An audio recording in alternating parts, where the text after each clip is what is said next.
విష్ణుస్వరూపం కానిది లోకంలో ఏదీ లేదు. అంతర్బహిశ్చ తత్సర్వం వ్యాప్య నారాయణ స్థిత.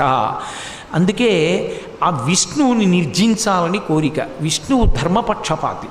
ధర్మం ఎక్కడుంటుందో అక్కడ విష్ణు ఉంటారు, వేదం ఎక్కడుంటుందో అక్కడ విష్ణు ఉంటారు. అందుకే శ్రీ మహావిష్ణువు ఎప్పుడూ దేనిని రక్ష చేస్తుంటారు అంటే వేదములను రక్షిస్తుంటారు. వేదరక్షణమే లోకరక్షణము, గోరక్షణమే లోకరక్షణము. ఈ విషయం బాగా స్థిరంగా ఉంచుకోవాలి. అందుకే మత్స్యావతారంలో ఆయన వేదములను రక్షించడానికి కారణం ఏమి అంటే వేదము ప్రమాణముగా మిగిలితే లోకము మిగులుతుంది. అందుకే వేదరక్షణమే లోకరక్షణము.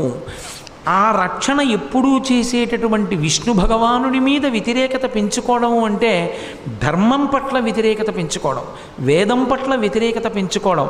ఆ వ్యతిరేకత పెంచుకున్న వాడికి ఆయుష్ క్షీణిస్తుంది తప్ప